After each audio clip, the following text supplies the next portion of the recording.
City Council with Committee of the Whole to order for Monday, September 25th, 2023. Our first order of business is 2 delegations. 2.1, we have Miss Chelsea St. Pierre, KidSport, Dawson Creek, in attendance regarding proclamation to declare October 1st to the 7th, 2023 as KidSport Week in Dawson Creek. So, welcome. Hello. You look lovely today. Well, thank you very much. So whereas KidSport provides sport registration grants to more than 3,000 financially disadvantaged children annually across British Columbia and more than 31,000 kids annually across Canada. And whereas KidSport participation provides benefits extending beyond improving physical health to enhancing academic performance, providing growth of social skills, developing leadership abilities, and instilling a sense of fair play with the value of teamwork. And whereas KidSport removes the financial barriers that prevent some children from experiencing the benefit of a season of sport and encourages and promotes the support of local businesses, professional sports, and the community at large in this endeavor. And whereas KidSport provides opportunities for local children to improve their health through experience the joys and memories of sport participation and belonging to a community. Now, therefore, I do hereby proclaim the week of October 1st to the 7th, 2023 as KidSport Week to congratulate this important organization which contributes to the social fabric of the city of Dawson Creek.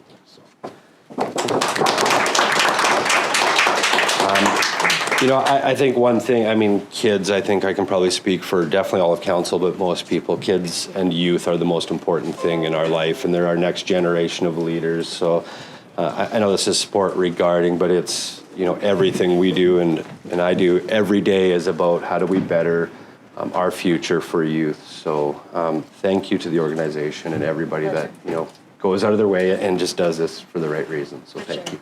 Thank you. I don't know if you wanted to speak. Did you? Sure. Okay. Yeah. Just gotta put that on, Chelsea.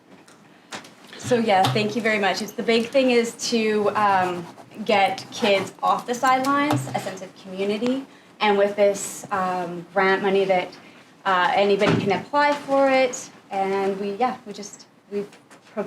provided up to 3,000 just this season. So there's lots of grant money. So if you guys are interested, and we'd have lots of information. Also, in 2 weeks' time, I'll be heading down to Vancouver for the KidSport conference, where all of the area for all of BC will be meeting, and then we will kind of come together and collaborate and find out how we can better promote this within our communities. So, awesome. Thank you, Chelsea. Thank you. I don't know if anybody's taking pictures or... Here you go. Thanks. You're welcome. All right. Okay, have a great day. Thank you. Our next order of business is 2.2. We have Mr. Todd Stringer, Miss Janice MD, Miss Marlene Presley, and Mika Sharma, Ministry of Children and Families, in attendance regarding proclamation to declare October 2023 as Foster Family Month in Dawson Creek. So, welcome. Hey, Todd. I don't know if I've met you. No. Darcy. Nice to meet you. Hi, Welcome. Mika. Mika.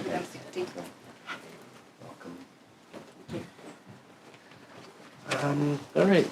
Whereas thousands of British Columbia foster families provide alternate family care for children temporarily unable to live with their families and extended families. And whereas foster families work in partnership with birth parents, extended families, and community child and family service as an integral and valued part of the team that serves the children and families of British Columbia. And whereas First Nations, Métis, Inuit, and other Indigenous foster families help preserve the identity and unique culture and heritage of Indigenous children and youth. And whereas foster families from various cultures support children and youth to understand and cultivate their heritage. And whereas foster families provide care and ongoing support to children while at the same time participating in planning to assist children to return to their families, live with extended families, or make the transition to an adoptive family. And whereas fostering is a community responsibility and the foster families build stronger communities. Now, therefore, I do hereby proclaim October 2023 as Foster Family Month. So, thank you. you know, we just had the first proclamation was about children and families, and you know this it's foster family proclamation was actually I think the first one I did last year sitting in this chair, and so it really hit home with me because it's so amazing what those families do day in and day out to help give youth that are maybe underprivileged just a better life and a better chance in life. And I don't even think you can, like, I can't say thank you enough for all that foster families do and families, because it's really, it's making a difference right where it matters. So, and thank you for everything you do and everybody involved. So, thank you. You're welcome. I don't know if somebody wanted to speak. Yeah, I think that's all I'm talking. I just want to say it's super important the work that these guys are doing. We have approximately 5,000 kids in care just in BC alone. We have these families step up and open their homes in circumstances when the ministry has to step in and remove children. And they open their homes and provide these safe, happy, nurturing opportunities for them to stay short-term, long-term. We need many more. And just we call on them in the middle of the night, early in the morning, and they do exceptional work. They face challenges that we can't even imagine, and they spin absolute gold. So we just want to appreciate them, and thank you. Yeah, you're welcome. Thank you too very much. Here we go. Thank you. You're welcome. We do have somebody taking a picture now. So. Come on in, girls.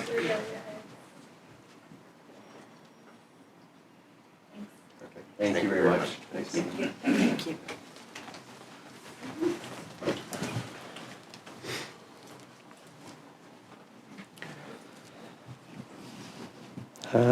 Our next order of business is 2.3. We have Miss Amanda Stafford, Program Coordinator, along with Brianna Harmon, and both inclusively employed individuals receiving services from Dawson Creek Society for Community Living in attendance regarding the proclamation to declare October 2023 as Disability Employment Awareness Month. So, hi, nice to meet you. Hi. Hi. Good to see you.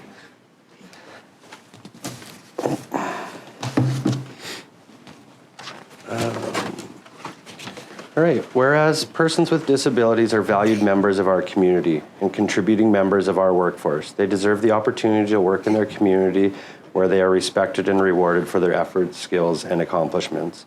And whereas employers throughout the community can benefit further from the positive outcomes of hiring more persons with disabilities. And whereas since 2010, October has been formally proclaimed nationally as a Disability Employment Awareness Month. And whereas proclaiming October as Disability Employment Awareness Month in Dawson Creek will help raise awareness about disability employment issues and will serve to celebrate the contributions of persons with disabilities. Now, therefore, I do hereby proclaim October 2023 as Disability Employment Awareness Month. So, another just such an amazing organization, but I wanted to touch a little bit on Dawson Creek Society for Community Living. I had the honor to go there a couple months ago and get a tour of all their facilities, and it was just blew me away at the types of leaders they are in this community and do so much to help those individuals that need it. And really, without them, I mean, they make Dawson Creek a better place every single day. So, yeah, I'm very proud to have them in our community, and that we're able to have Disability Employment Awareness Month in October. So, congratulations. Thank you. Yes. Yeah. We'll just sign this wherever I put my pen there.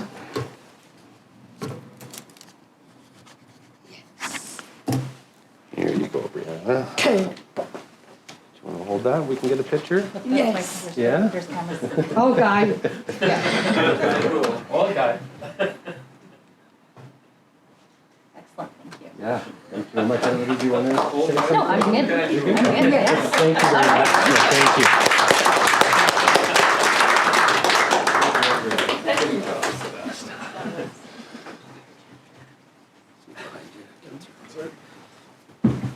Thank you, Brian.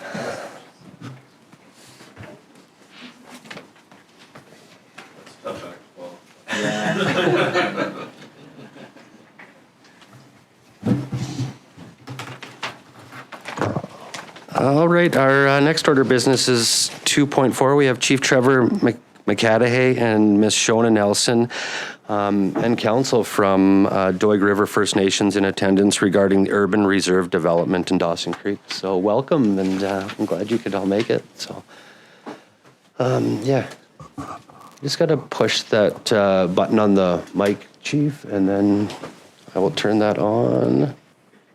There you go. Welcome. The floor is all yours. And this is the clicker for the... That's above my pay scale, but I might just get someone else to move the slides, but okay. I just want to introduce, I'm Shona Nelson. I'm the band manager at Doig. This is Chief McCadahay. But with us here today, we have a couple councillors en route. The fog kind of held people up. But we have Councillor Gary Oker here today, Julie Zebart, who's worked with us on Urban Reserve in the city of Fort St. John, and then Devery Crosley. It's her first day on the job with Doig. She's our new economic development officer, so we just had come to Dawson today. Oh, awesome. Because we couldn't onboard her at the community today, so we thought that we would just bring her in and throw her in the fire. Excellent. Well, thank you. And our ambassador, Dale. I don't think he needs an introduction, but Dale works with us and 3 other First Nation communities in the Northeast BC on honoring the treaty, and a lot of work with the stuff we're doing with the province of BC. But maybe the chief might want to say a few words. Excellent. Yeah, I think one of the important things is, well, I always say relationships, and it's good to start off a good relationship on a good note. And basically, today we're here to open up discussions on, we did do some investing in the city and some land, and we do want to start the process on urban reserve. We've done it in Fort St. John already, so we kind of know the routine, and we've learned a lot of things on the way to urban reserve. We were one of the first in BC to do it through the ATR process, additions to reserve, right? And we're doing it outside of the city right now, in Fort St. John, just on the city outside the city boundaries. But we're here in Dawson. We're just on the south side of the highway, right beside Hyper Toys. We own the 10 acres there, and hopefully it's not too overgrown, and we didn't cross over any I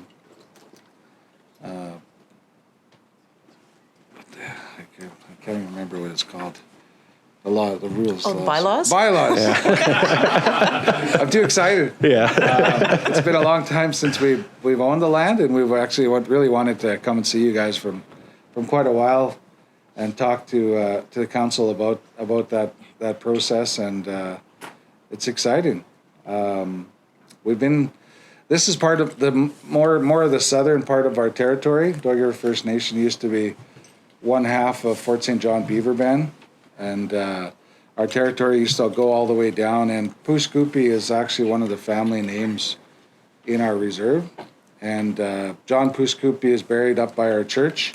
He used to be the chief for Horse Lake, and our Beaver Nation ran all the way down to Grand Prairie, and it was pretty vast, as you could see the map there for where we were, and we were a nomadic people, so we traveled with the seasons, and we didn't really stay in one area too long because you deplete the resources within that area. So we did a lot of traveling throughout our territory, and usually some point in the year we'd end up back in this area, and it's just management of the land and management of the resources. So Dawson Creek is definitely one of the main places that our people do, practice our cultural rights and our culture in the area, and we do have a lot of history in this area. Even with settlers from way back, we've got lots of good relationship, like the Donaldson collection.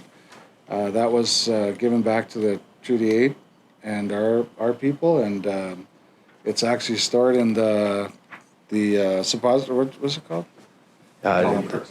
Yeah, yeah. This And, historical uh, society. Yeah, until we figure out something. I don't know if I'm forgetting anything. Pretty much, yeah.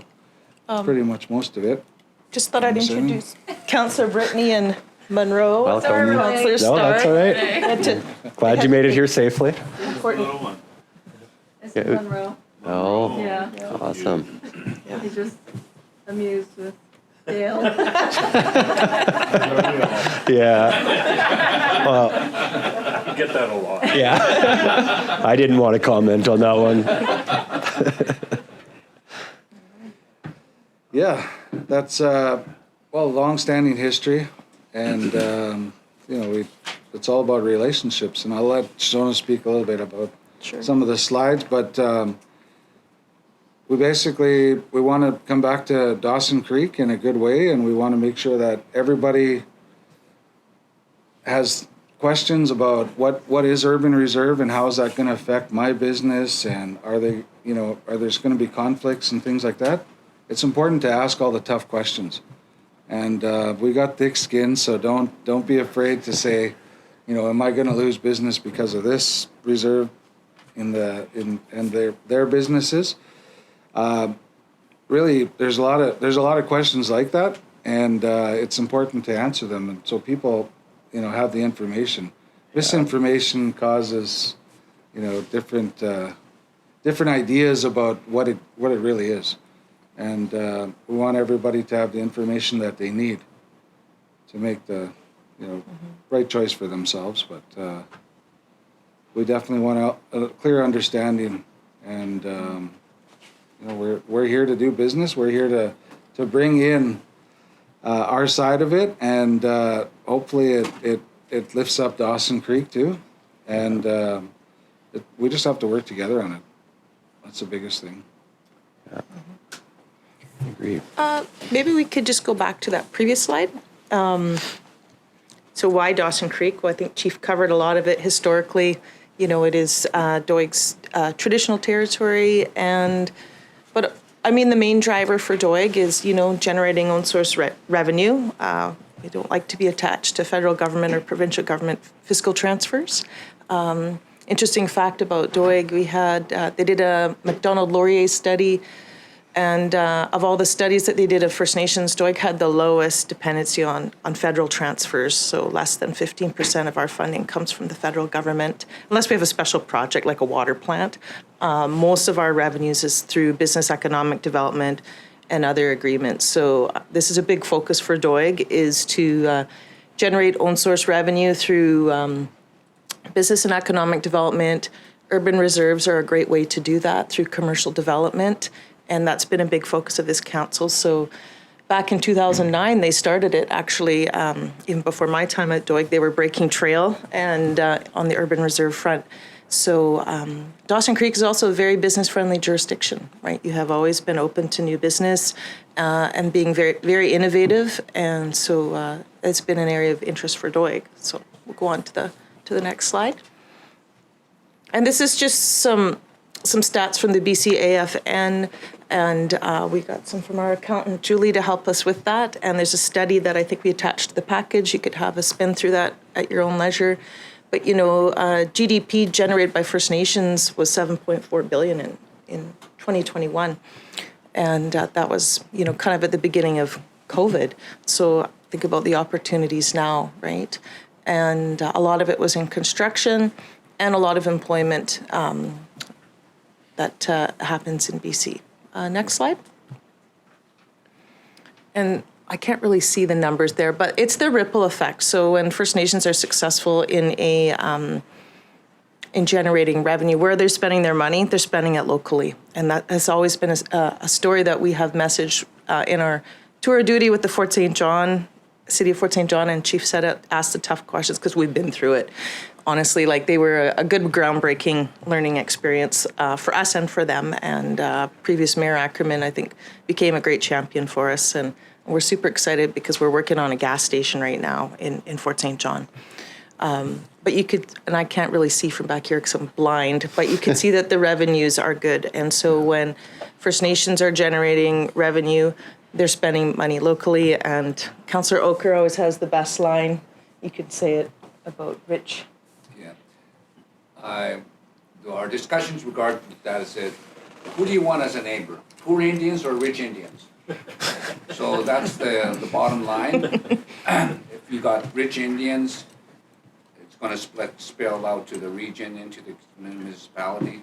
We just encourage all the business people to actually make it friendly for people to come and shop and say, hey, people are welcome by creating art or culture or different things like that that can really pinpoint welcomeness and that. We are encouraging a lot of business people to do that, especially if they got services that they want to provide.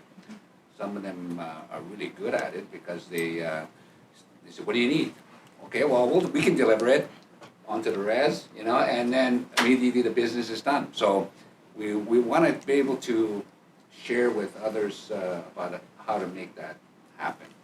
So we know that millions of dollars being generated, and it's getting actually even more.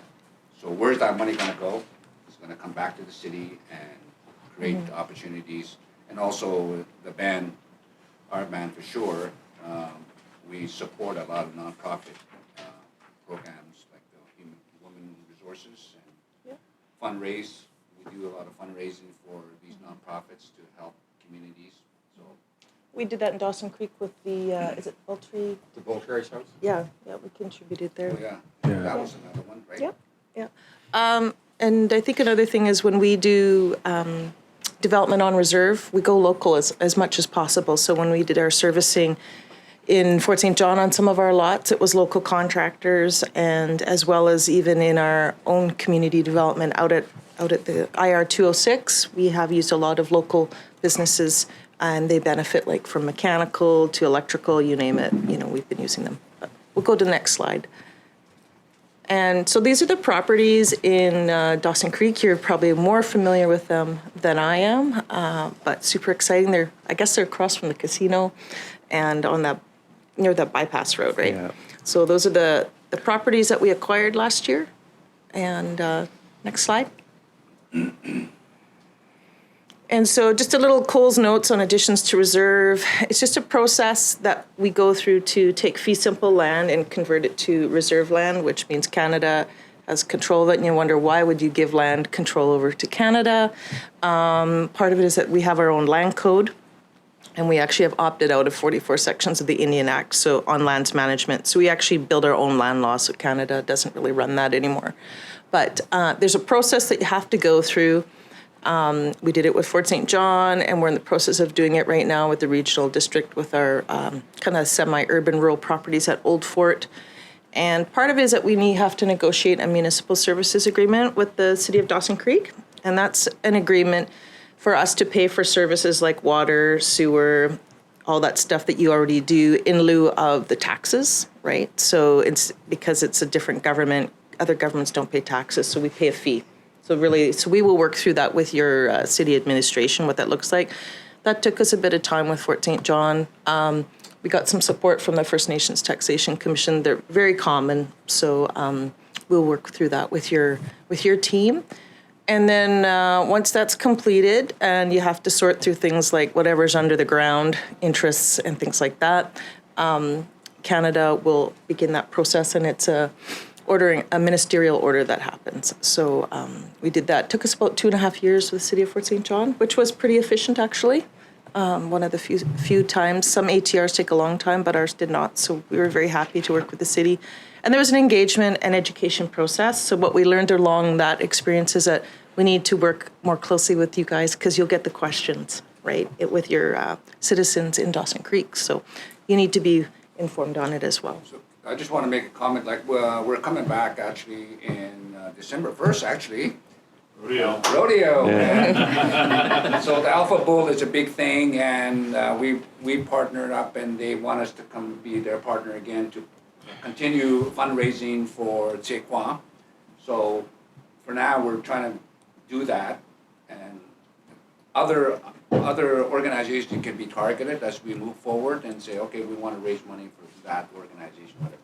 But right now, we're trying to build the resources to the Tsequan development.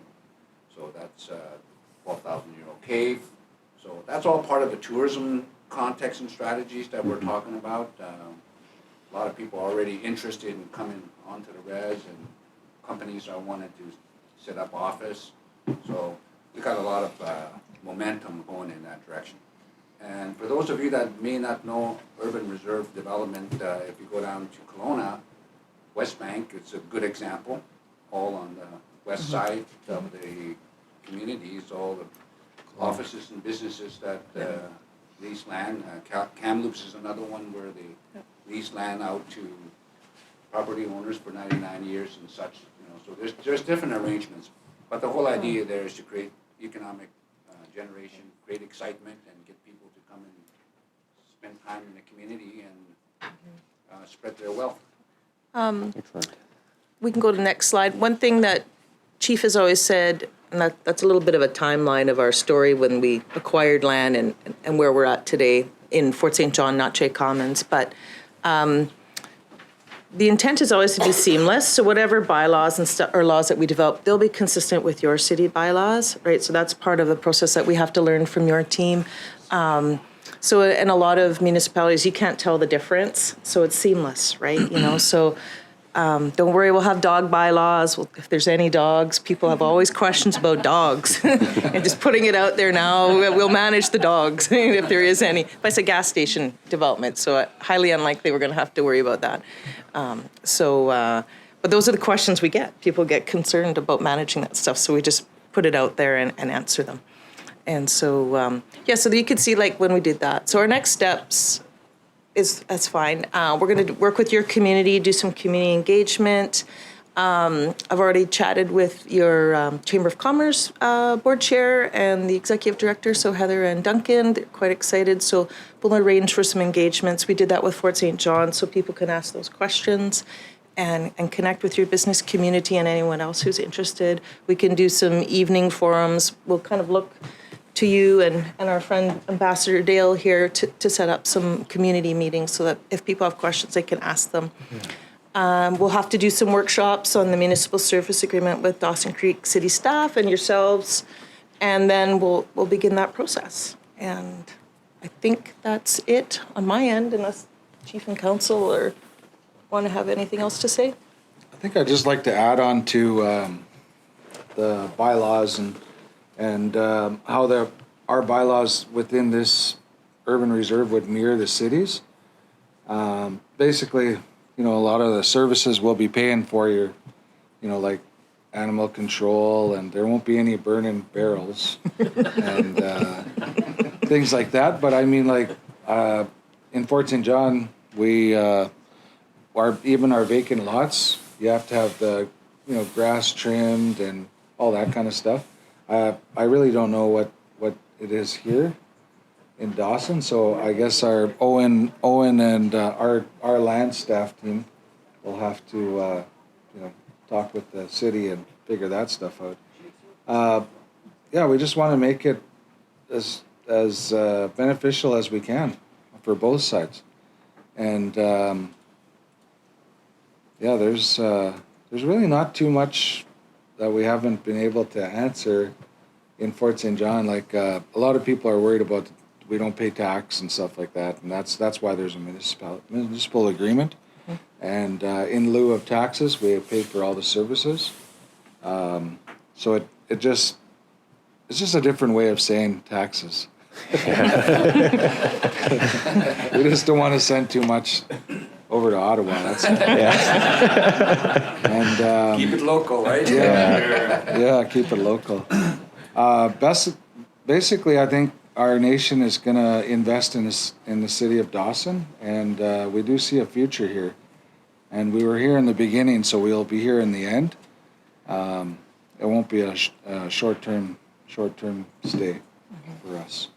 And I think that's one thing I'd like to say. Hopefully we can have a beneficial relationship, and it'll all work out.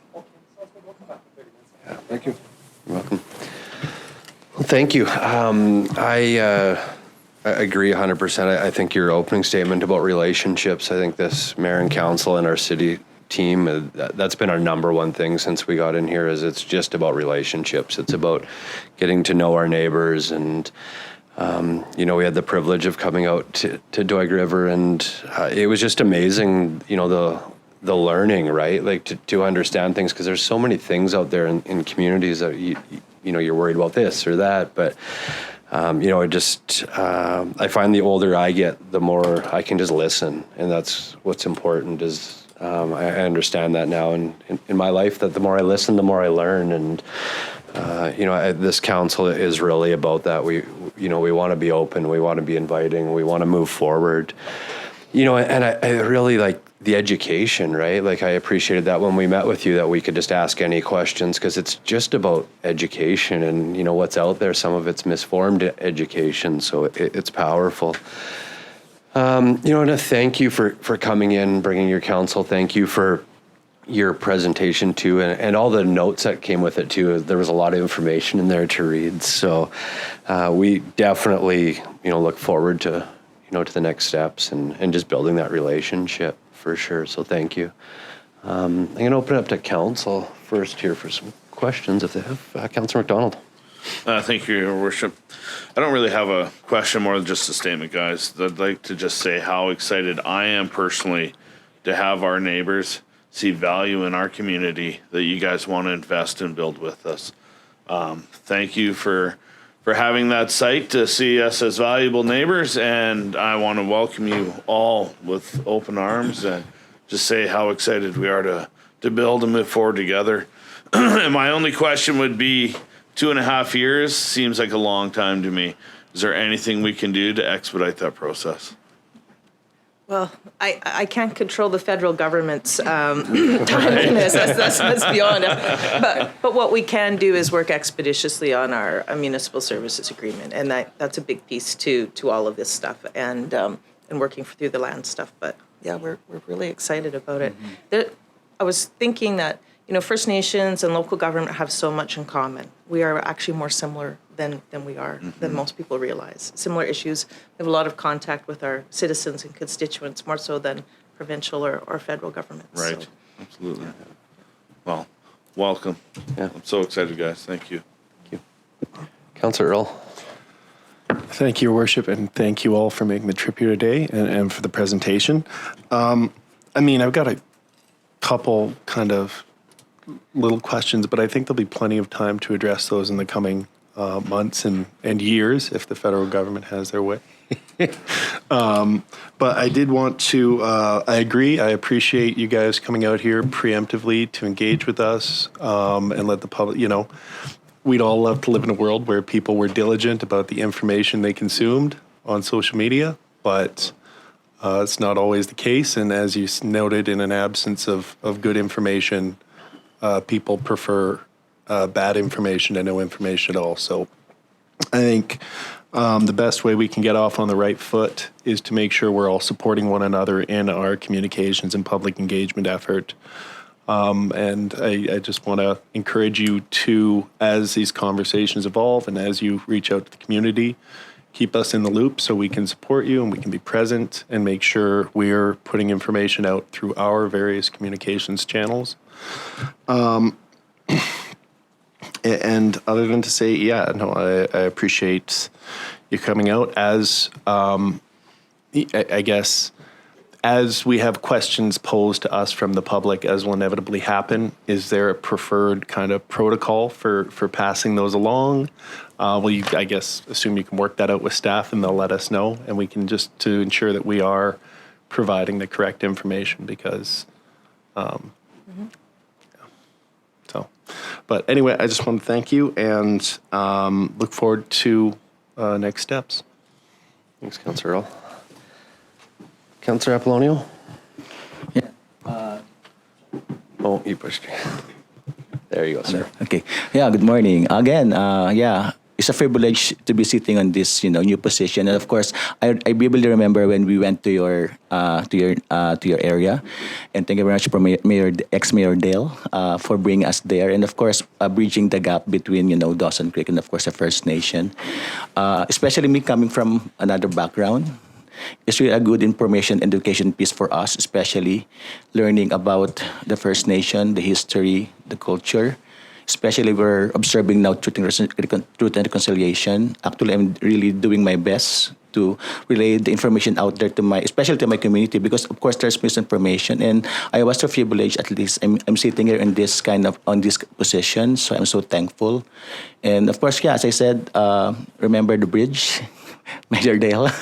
So I hope that bridge will like a cultural thing for us. At least, aside from investment, at least we will also show your culture, your education piece to us, because if it's out there, at least we will be more educated about the First Nation history.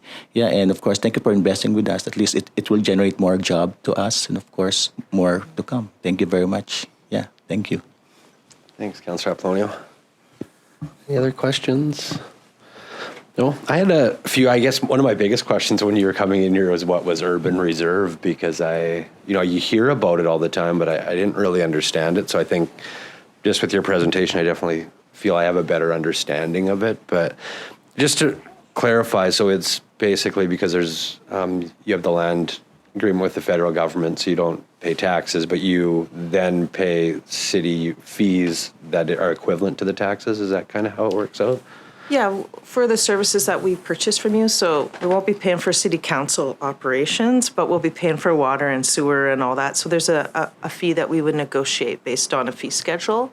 Oh, okay. And so, yeah, that's how it would go. So there's some things that we don't pay, but the important things are covered. Yeah. Okay. So any of the costs to them. Yeah, I think you derive different. You may not have as much in taxes coming in initially, but you'll get it from other sources through your other taxes and revenues generated through economic development. So it makes it up on the other side. Okay.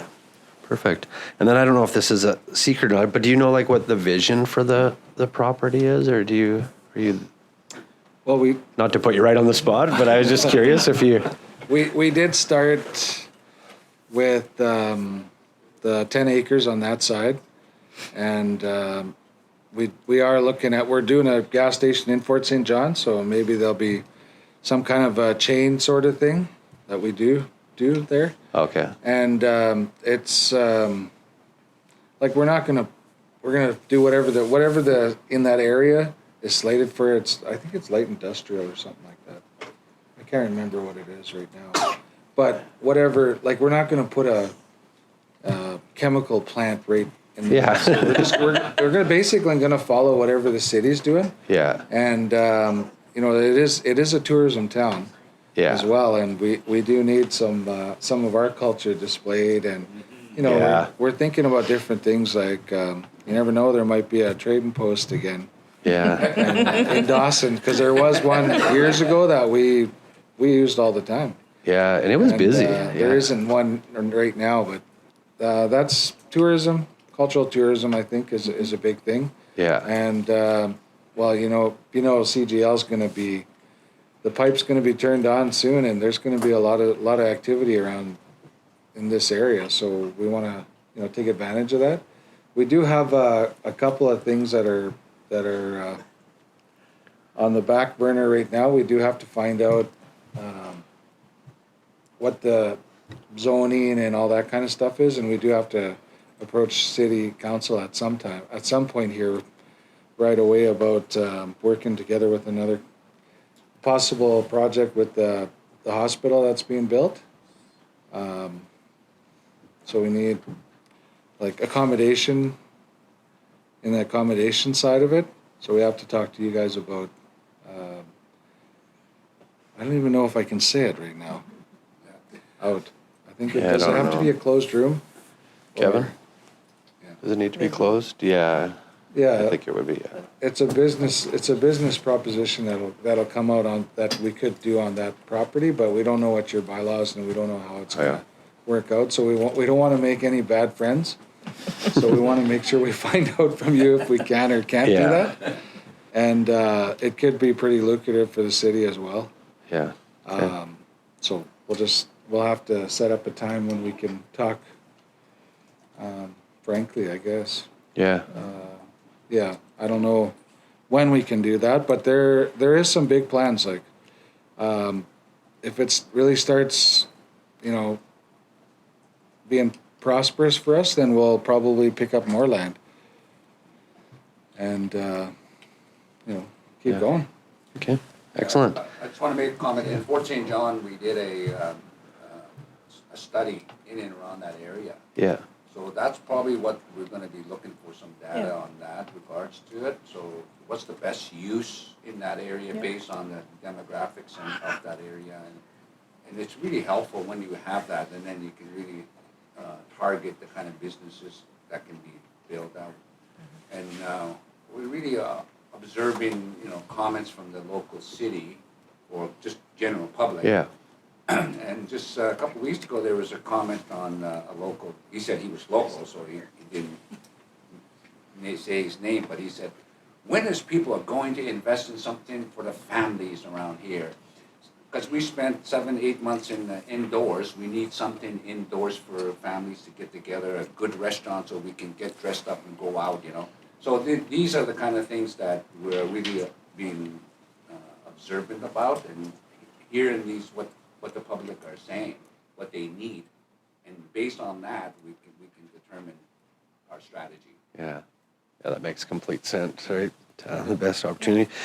Well, that's great. I think, we're, excited, one, about the relationship, and, if, these things or new businesses come from that relationship, that's a bonus. I think down to the core of us, it's about the relationship first. So I really look forward to working with all of you at Doig and moving forward. And I really like the part too where you talked about the community engagement, because I really believe that that's a crucial part, and we're definitely want to be there with you for that and work with you and just communicate and educate and answer questions. So yeah, thank you again for coming in, and we're super excited about the future and moving forward. So, and thank you for all the education you've given, myself for sure, and all of us. So, yeah, I want to add one more thing too. Yeah.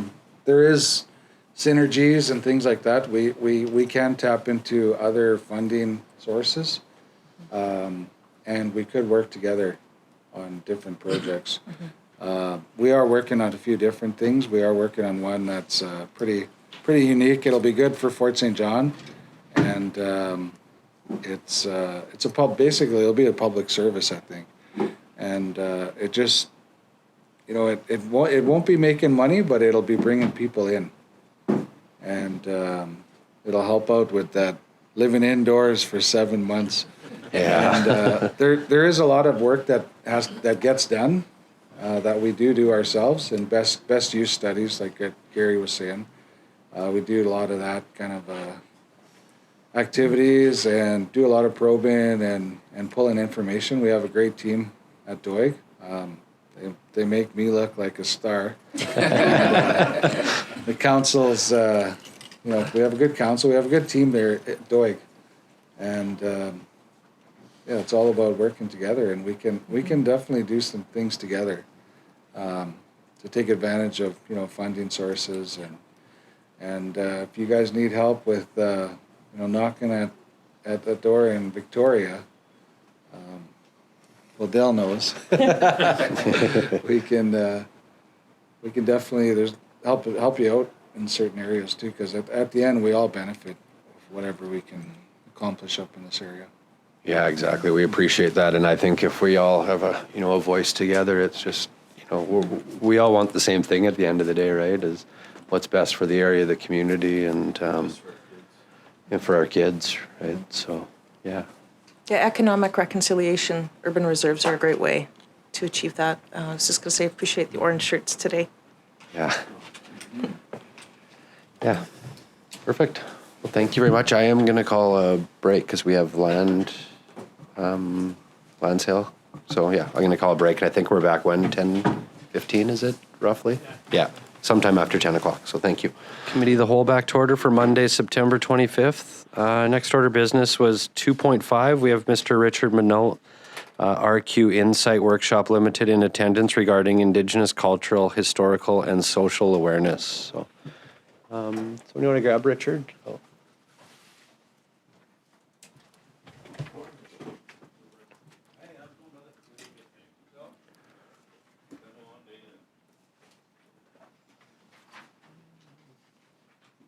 Thank you, Councillor McDonald. Welcome, Richard. You can just have a seat right at the delegation chair there, and then you just got to push your button on the mic there, and I'll turn it on when you're ready.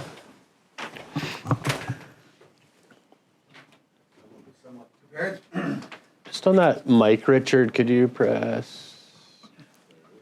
Oh, there you go. Perfect. The floor is all yours, so welcome. So. Hi. It's nice to see the orange T-shirts here. Oddly enough, this is kind of a coincidental sort of meeting because it never dawned on me that the 30th is Truth and Reconciliation Day. I've been asked to keep this presentation under 10 minutes. I'm going to premise that by saying normally when I do this presentation, it takes me about an hour. So I've spent some time trying to construct this so it fits in with that time frame. And I think I've done that.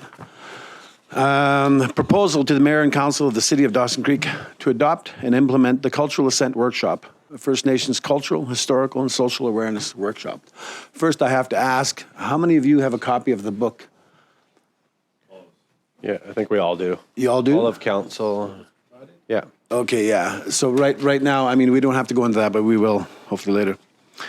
To adopt and implement the Cultural Assent Workshop, a First Nations Cultural, Historical, and Social Awareness Workshop in accordance with the Truth and Reconciliation Commission. Call to action number 57. Next slide. In order to redress the legacy of residential schools and advance the process of Canadian reconciliation, the Truth and Reconciliation Commission makes 94 calls to action. Today, we're going to talk about one specific one. Call to action number 57. Professional development and training for public servants, which states, we call upon federal, provincial, territorial, and municipal governments to provide education to public servants on the history of Aboriginal peoples, including the history and legacy of residential schools, the United Nations Declaration on the Rights of Indigenous Peoples, otherwise known as UNDRIP, treaties and Aboriginal rights, Indigenous law, and Aboriginal Crown relations. This will require skill-based training in intercultural competency, conflict resolution, I'm going to underline that, human rights, and anti-racism, which is another point I'm going to underline. Cultural Assent Workshop is a 5-hour PowerPoint and oral presentation on all the issues that are mentioned in call to action number 57 and more. I spent 4 years working on this at my own time and expense. I've traveled from Vancouver Island, the communities in Vancouver Island, to the reserves in northern Alberta, gathering information, doing my research, amongst other places. Along with the topics mentioned in call to action number 57, the Cultural Assent Workshop addresses misconceptions and misunderstandings often heard in mainstream conversations at the street level. The workshop takes its participants through the historical, cultural, and legal aspects that bring the relationship between Canada's Indigenous peoples and its non-Indigenous population to this point in our time. Through knowledge of these topics, the relationship between the two demographics can continue to heal. Although Dawson Creek has honored the Red Dress movement and Every Child Matters marches that we've seen in our city, and those are very important aspects towards reconciliation. The 94 calls to action are deemed to be critical towards the path of reconciliation. Taking the initiative to honor a call to action number 57 will demonstrate that the City of Dawson Creek is willing to go beyond the measures that most municipalities have taken. Next slide. Our city is within 3.5 hours of 7 reserves and 1 Métis community. And because of that close proximity to a large number of Indigenous communities, Dawson Creek can only benefit by recognizing and adopting a workshop that fosters a better understanding of our relationship. The creator of this workshop, myself, I'm local. I was born in Dawson Creek, raised in Pouskoupiana, Dawson, and I bring a lifelong understanding of the topics. I invested a large amount of my time and resources into creating this comprehensive workshop covering these issues, and compared to other programs offered in the largest city areas and provincial educational institutions, this workshop covers the relevant material in under 6 hours compared to other programs that can take up to 50 hours and at a much higher cost. The research and development has taken almost 4 years, along with the thousands of kilometers of travel from reserves in northern Alberta to Indigenous communities in Vancouver Island. There has been consultation with Indigenous community members, council members, and chiefs from which advice and counsel has been drawn. Dawson Creek could be an example to other municipalities of what can be done to further reconciliations in a meaningful way. A quote by Stephen Hawking: "It is the past that tells us who we are. Without it, we lose our identity." That is the proposal I submit to you. I have a lot more to it. Like I said, I'm pretty sure I kept it under 10 minutes. What are we at, the 6-minute mark? 4.5 minutes. Okay, that's great. So with that being said, like I said, normally it takes me an hour to present this. And because I've had to cut it short, there's a lot that I've left out. During the 10-minute question and answer period, I'm hoping I can get to that. Which we can probably start right now because, like I said, if I start getting into everything, you're not going to shut me up. So if you have any questions, I'd be happy to answer. Okay. Well, thank you very much, Richard, for getting us this information and taking the time to come in and present to us. So I definitely have some questions, but I'll open it up to council first, and we can go from there. So Okay. Councillor Earl. Hi, thank you, Your Worship, and thank you, Rich, for coming meeting with us today and perusing the materials provided. I appreciate this, and it looks like it would be valuable for council, I guess. And maybe this is better posed to staff under mayor's business, but given that it's a cost, are we looking at potentially falling under the public procurement? I know we have done some cultural training through government to government level with Doig River and inviting, various councils throughout the region, including the RD, to participate. But that was that would probably fall just as much under government relations as it was education. In this one, because we're procuring a service, is that something that would then fall under the procurement policy? Sorry, I don't mean to get into the weeds on you. I want to make sure. So through your worship, I think, it's a great opportunity as we move through budget, and that's really the opportunity for council to identify the needs for training in these areas. I mean, staff is likely to bring some forward as well. Really, the process is first identifying it, budgeting it, and then as we move forward, staff would work through, the required parameters of whether we need to go out for quotes or tenders or, depending on the expected values and all our policies around that. So the first thing I think is identifying it as far as a need for training, and then a budget attached to it, and then, we'll move forward into 2024. Thank you. And just a follow-up question for you, Richard. So you mentioned that you'd collaborated with local band councils and leaders on the program offered. Are they just because? And I don't presume to know everything required, but I do know there is whether it's cultural training or cultural displays or naming things. There is a hierarchy of protocols around getting various permissions, be it from elders or councils and things like that. Does the program being offered fall within that, just because I want to ensure that we are respecting protocols around this as we move forward. Okay, like I've said, I've approached Treaty 8 Tribal Council. This was when I started creating this program. Their words to me was, we need this, and go for it. Okay. That's pretty much it. This was a meeting at the Treaty 8 office in 2020. Now, as far as all the other, available programs and stuff out there, this is not the same. I got to be clear on that. This is not a cultural workshop. This involves everything that surrounds the issues of Indigenous people, anti-racism especially. Now, I'm going to read you something here. First of all, I have to premise what I'm going to read by saying that this is not an issue that a lot of people are comfortable with. Where is that now? Because of the the nature of a, how do I say this? Here it is. Now, when I read this, this is exactly what I'm, I guess targeting might be a little harsh word, but this is why I'm here. What I'm going to read you is why I'm here. I'm going to read you a comment from a gentleman from Dawson Creek who's in his mid-30s. I'm not going to tell you his name because that's irrelevant. I'm going to read 3 comments from 2 different people. And hopefully this puts into perspective why I'm here. This is more than just learning about feathers and dances and you know, the meaning of the medicine wheel.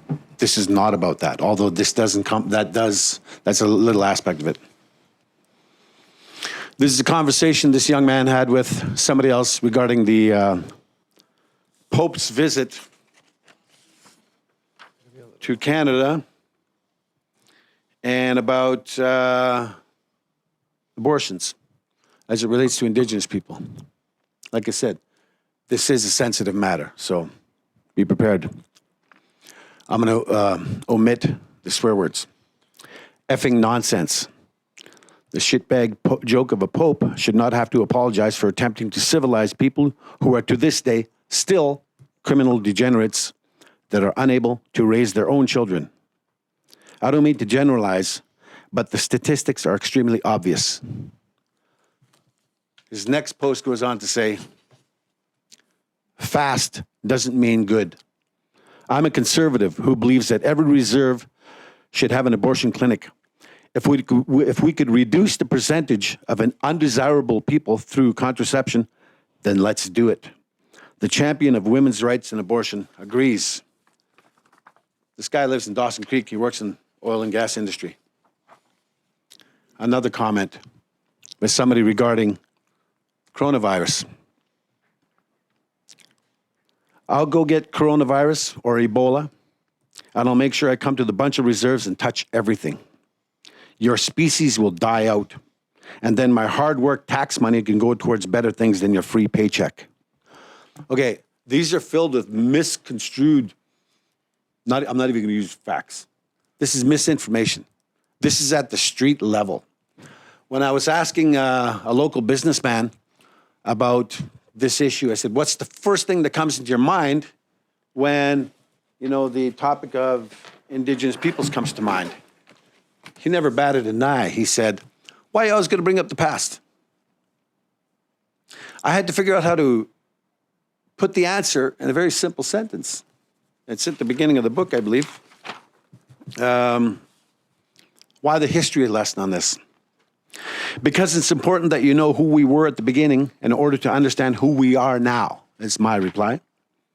It's important to understand how we all got to where we are today, so we can understand what needs to be done tomorrow. This is where my workshop goes. How did we get here? How do we get to the point in 2023 when we still hear language like what I read to you a few minutes ago? Now, the cultural issue, when they're talking about the medicine wheel and the sweat lodge, that is good. But that's strictly the cultural aspects of our peoples. It doesn't address the broader issues of racism, systemic racism. There's a report that came out. I'm going to cite you from the, when is this? November 30th, 2020. CBC article. Investigation finds widespread racism and discrimination against Indigenous peoples in BC healthcare system. 84% of Indigenous peoples who took part in the investigation reported discrimination in the system. I could read you many stories in this.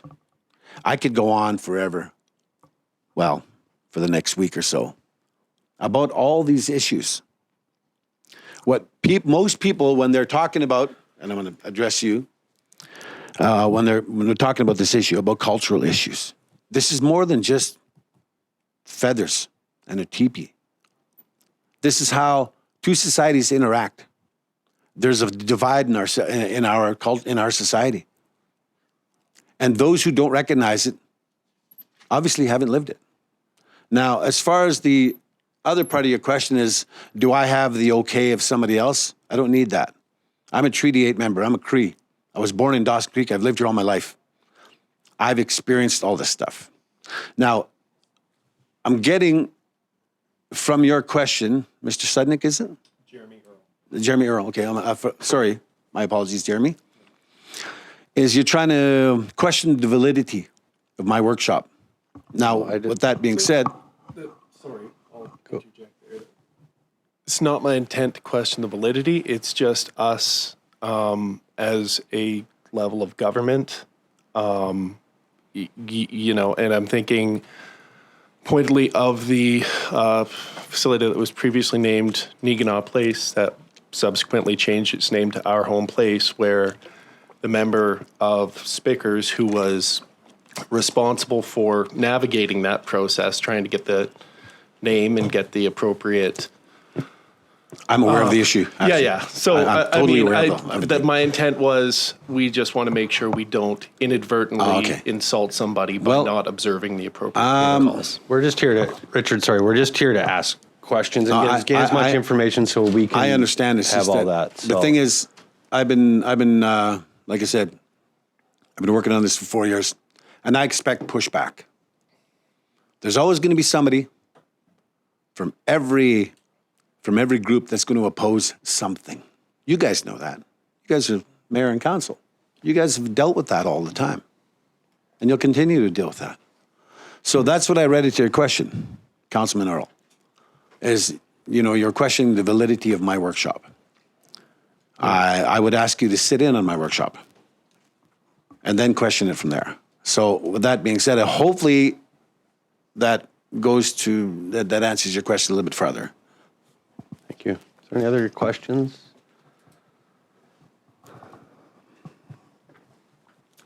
You know, I think I had a few. I mean, I guess, you know, I did sit in with you, Richard, and went through this. So I definitely understand a bit. I think, you know, truth and reconciliation is a big thing, right? And moving forward, it's about building relationships. It's about, you know, yes, understanding the past and why we are where we are today, but taking one step forward each day to better our lives and everybody's lives, and, you know, to make this world a better place. So this council is very open-minded, and we're always open to look at every thing possible. And we're going to ask questions, and we're going to look at things and try to make the best decision that we can for our community.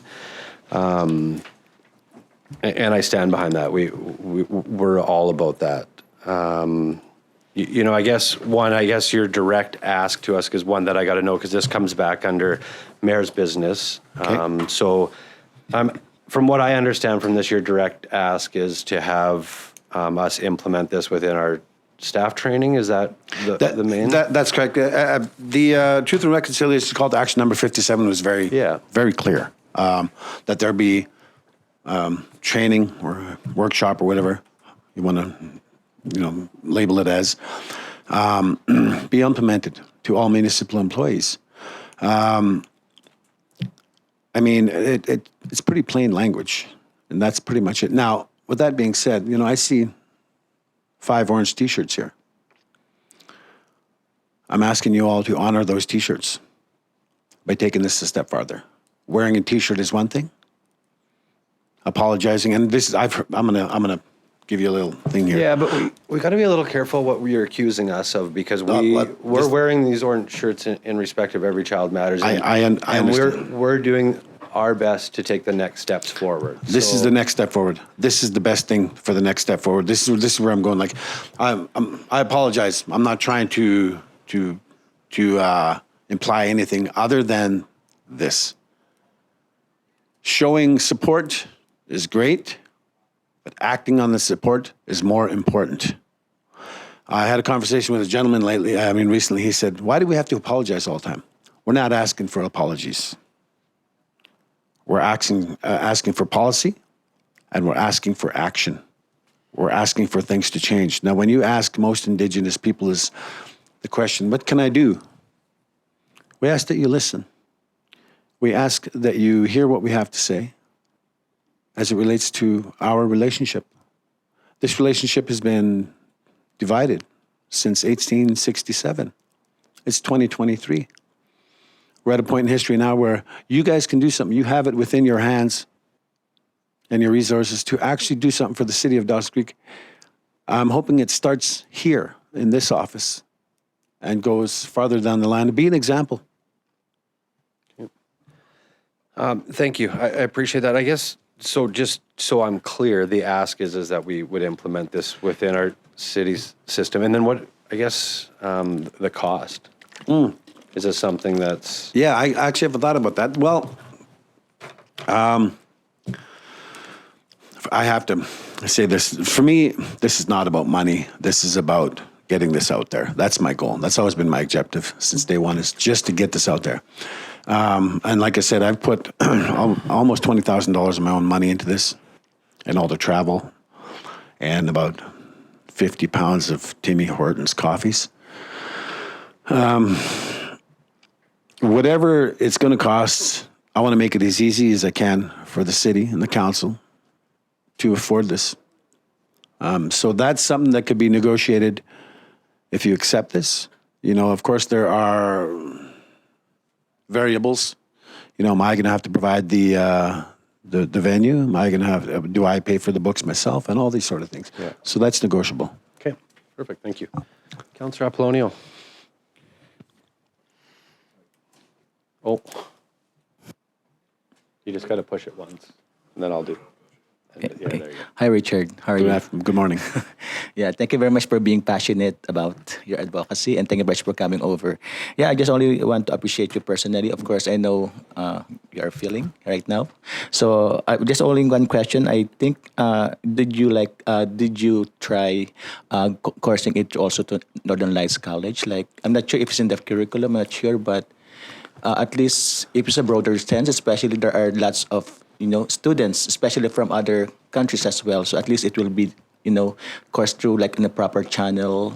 I know coming here for us to meet us, and of course, if there are other channels to do this in more elaborate or effective way, maybe I'm just only suggesting. And I know your heart. I think I'm speaking from that mic. Yeah, thank you. I've done that, actually. Let me fill you in what happened at the Northern Lights College. I went to the Northern Lights College in January of 2020. I spoke to Tracy Donnelly.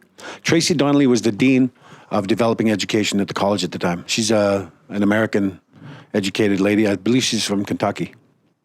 So I presented my workshop then. It was at its infancy stage. She loved it.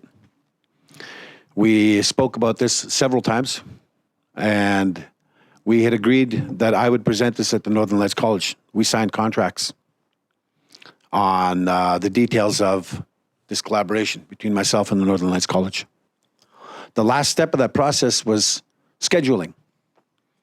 So I was called to a meeting on March 17th of 2020 to go meet with Tracy Donnelly's secretary. And at that meeting, we were going to discuss exactly what days I would be at the college to present this workshop on a regular basis. And we had set the price. All that was needed to be worked out was the scheduling. Would I be there Monday, Tuesday, Wednesday, Thursday? That was a deal. The contracts was signed. On that meeting on March the 17th of 2020, the hammer came down. COVID shut down the college for 18 months. Since then, when Tracy Donnelly came back to Northern Lights College, she came back to resign. She went back to the States.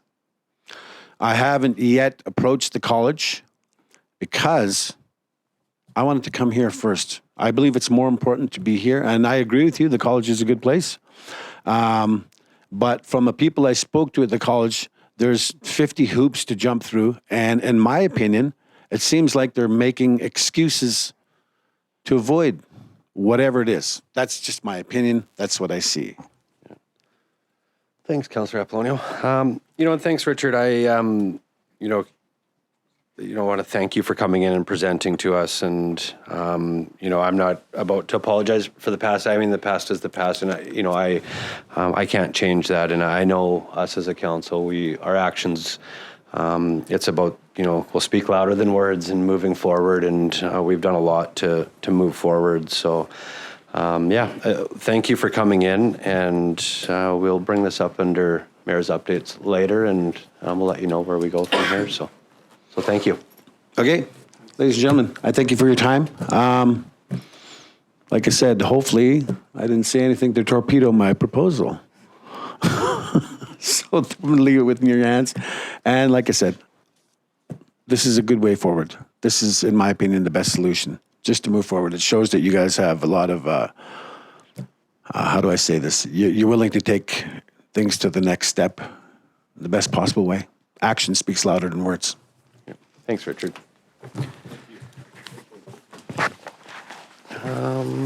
All right, our next order of business is 3 late items. Is there any late items? No late items. 4 new councillor business. Councillor McDonald. Thank you, Worship. And I know we're going to discuss UBCM under Mayor's Business here right away, but I just wanted to report back to our city staff and the rest of the city to let them know that the resolution this council proposed at the NCLGA that was approved and endorsed at the NCGL conference was taken to UBCM and was endorsed at UBCM. So our proposal about trying to lobby the provincial government over tax exemption for the 5% surtax on fossil fuel appliances and heating systems was approved and endorsed. It was awfully tight, but we're moving forward. So it was successful. Great. Thank you, sir. You bet. Thank you, Councillor McDonald. Thank you for putting that forward into the team on council. So thank you. Councillor Earl. Thank you, Worship. I'll speak to the UBCM during your update, but I just did want to make a note to the public that this 30th is Truth and Reconciliation Day, and our friends at Nowakin Friendship Center are holding a candlelit vigil and ceremony from 7 to 9 p.m. on that day. So anybody who's interested or keen to do so, I encourage you to attend. Thanks, Councillor Earl. Any other, Councillor Apollonio? Okay, just putting out there, later tonight at 5:30, I think there's a World Religion Conference from different religions. If you like to attend at Northern Lights College at 5 o'clock p.m., you can join the quorum or the meeting and then enjoy the event. Okay. Thanks, Councillor Apollonio. Any other new councillor business? No? Okay. Next, 5, adoption of minutes. 5.1, we have minutes of the public hearing, September 11th, 2023 for adoption. Councillor Earl, second Councillor Kemp. I'll call that to vote. Oh, mine's not working. Also, we need to enter the meeting. Do we need to press enter? There we go. Yeah, mine's not working. Yeah, assassin me. Okay, we'll go to old school voting. All in favor? Opposed? It's carried. Next, 5.2, we have minutes of the regular meeting of council from September 11th, 2023 for adoption. Councillor Apollonio, Councillor McDonald, all in favor? We'll just do old school, or old way of doing it, yeah. Opposed? It's carried. 6, any business arising? No business arising. 7, correspondence. 7.1, we have a letter from Dawson Creek Pride Society received on September 10th, 2023 regarding Rainbow Crosswalk proposal. Councillor Earl? Thank you, Your Worship. I'll move that we receive the letter and that we direct staff to meet with Dawson Creek Pride Society and discuss future options around the crosswalk as far as the issues mentioned in the letter. I have a second. Councillor McDonald. Councillor Earl, did you want to speak? I guess other than to note that it is somewhat disappointing that we're being asked to budget for expected vandalism. I mean, it's a real concern. I don't mean to diminish it in any way, but it's disappointing to be faced with that reality. But I do appreciate the people who went out on Saturday to refresh the crosswalk. And I think, as it's a ongoing fixture in the community, we do need to take into account how we're going to maintain it. So, Thank you, Councillor Earl. I agree with everything you said. I think it's seen it on Saturday. It was quite a few folks from the Pride Society out there that painted it, and it looks amazing. So I agree. I think it's, we need to look at what the best possible solution is moving forward. So, yeah, perfect. All right, any other discussion? I will call that motion to vote. Should I try digital? No. Oh, no, it's still not. So all in favor? Opposed? It's carried. Next, we have 7.2, letter from Caitlin Treble, Executive Director, Dawson Creek Literacy Society, received on September 12th, 2023, regarding the request for letter of support for Dawson Creek Literacy Society settlement services. Councillor McDonald?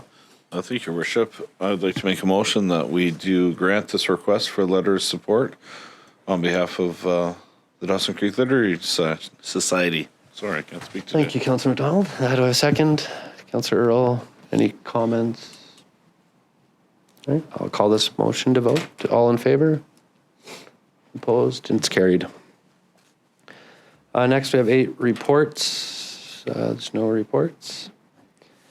9 bylaws, 9.1. Report number 23-148 from the Financial Service Manager regarding permissive tax exemption, bylaw number 4570, 2023 for consideration of first 3 readings. Councillor Kemp. Thank you, Your Worship. I'll move the recommendation that report number 23-148 from the Financial Services Manager regarding permissive tax exemption, bylaw number 4570, 2023 be received. Further, that the permissive tax exemption, bylaw number 4570, 2023 be given first 3 readings. Thank you, Councillor Kemp. Do I have a second? Councillor Apollonio, any discussion? No? I'll call this motion to vote. All in favor? Opposed? It's carried. Next 10, we have Mayor's Business, 10.1, Mayor's Updates. So I got quite a few things to go through. I'll try and be as quick as possible. Community Awards Program, we had a meeting a couple of weeks ago just with the Community Futures, who is taking over the Community Awards moving forward. So we'll have another meeting in the next little bit, so I'll keep some updates. But the big part about it is that they're going to move the awards to January. They felt it was best to include the whole year, and it allows December to do nominations and move forward.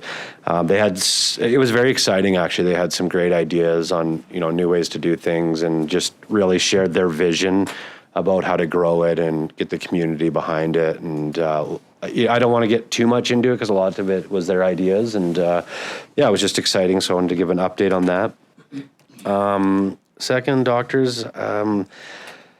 It was, there's always one of the biggest things for us as a council is looking after what's best for our community, and lots of it's been about youth and seniors. And one of the struggles we've had here, which a lot of residents would know, would be doctors in our community and getting doctors and retaining doctors. So I did have a meeting with one of the doctors in town just about different areas that we could help to encourage doctors to come to our area, not just Dawson Creek, but the Peace River as a region. So I just kind of wanted to briefly touch on that, but I really believe it's something that we might need to, move forward and form a committee, and, whether it's a couple councillors and some, folks from the city staff, from, residents in our community, from doctors, nurses, technicians, just about ways that we could be innovative and think outside the box to help the hospital move forward and with doctors. So hoping in the next short while be able to come forward with something to council, and we can look at ways that we can potentially help and move forward. I know we've had a lot of discussion about it as well, so I just wanted to bring it up.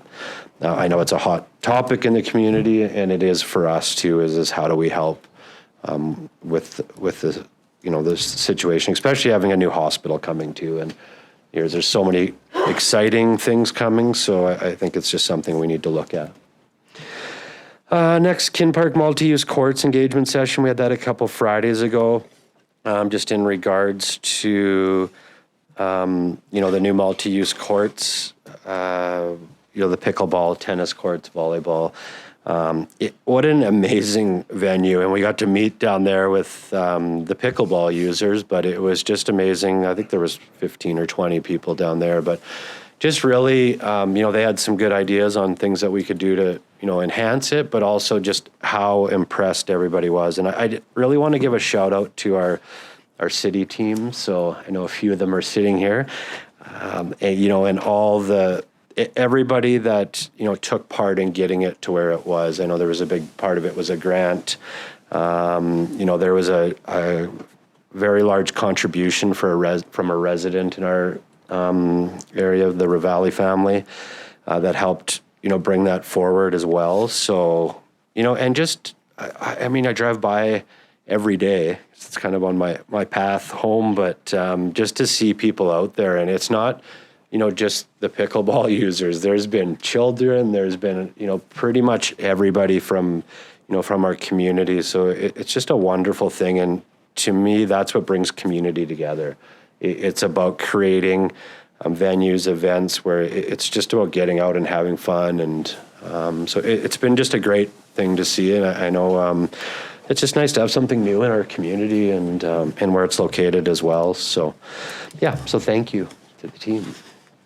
I guess the other part too is also the construction of that facility too. There was a point last year where it looked like we might not meet the requirements because it needed to start construction. So, and we were having troubles getting tenders on it. So I just wanted to give a shout out to Lindbergh Construction as well for their ability to work within those parameters to start it last fall to get it going. So we qualified for the grant and then also to complete it this year. So it's an amazing facility and it's done very well. So thank you to them as well.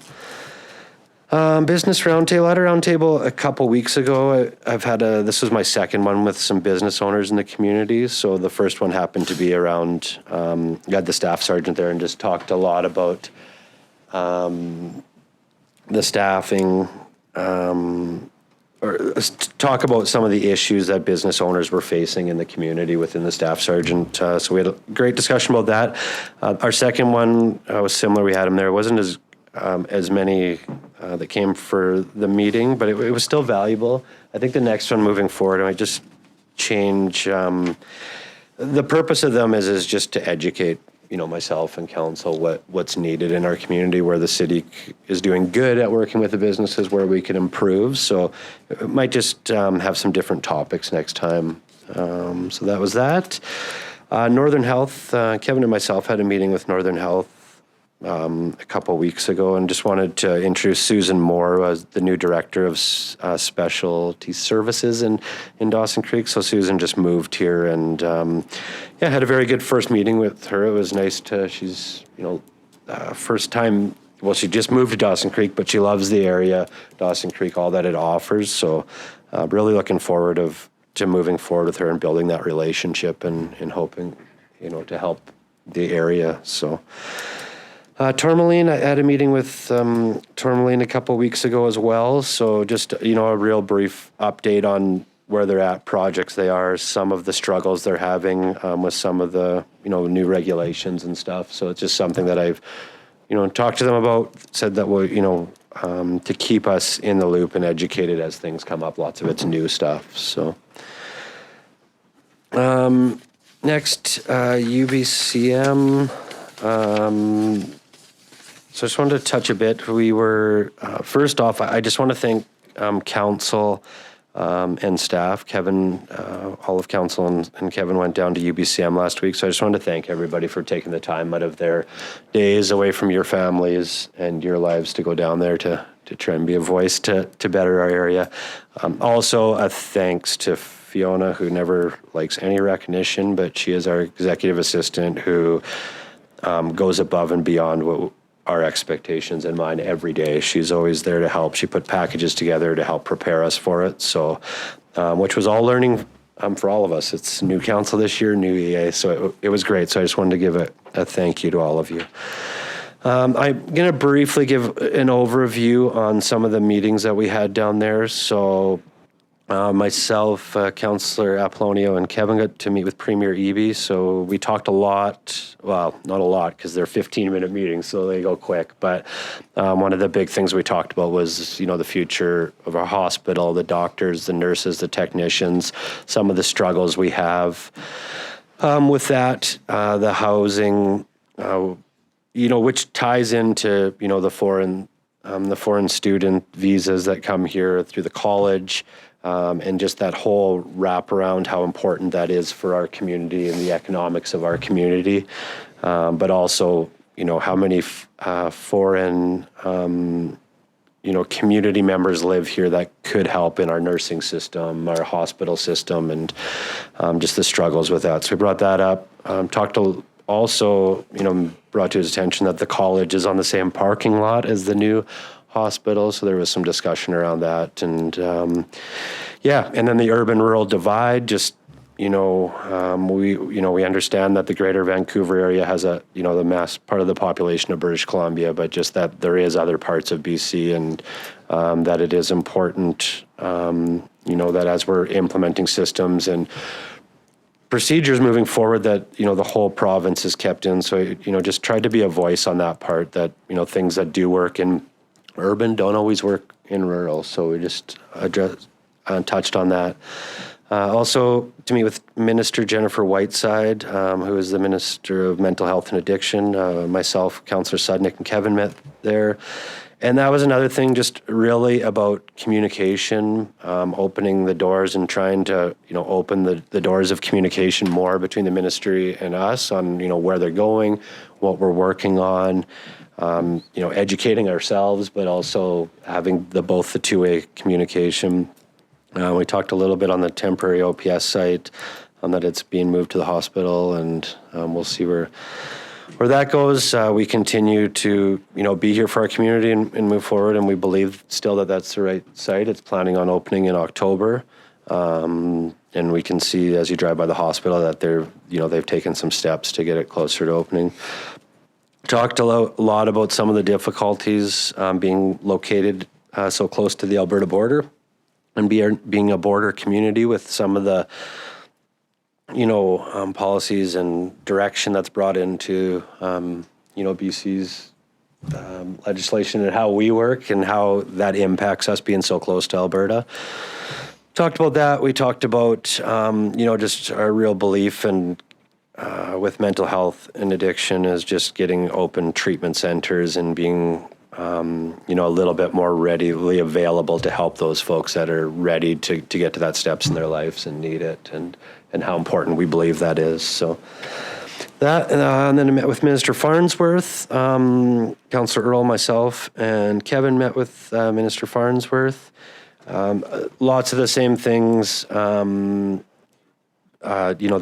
big issues that we have with policing between the BC and Alberta being so close. I know our RCMP facilities up here work very close together, and they try to deal with a lot of that. So that we expressed and brought it to attention. I think he was aware of most of it, but just our spike in stats in the last 5 years, and where our community has gone, and the struggles. Talked about assisting the RCMP potential of how do we add more members because of those spikes. If there's things that we can do, as a municipality to assist the RCMP, we wanted to know that. So they're going to get back to us with some things. Talked a little bit about the auxiliary policing program. That was, I think it was 2015. There was some struggles. There was an issue that happened, but it put it on hold Canada-wide. So that we discussed, and how that could help with policing. I talked about the $230 million that was announced to help with RCMP positions in British Columbia. So they did let us know that they have a 3-year mandate to fill all RCMP vacancies in British Columbia.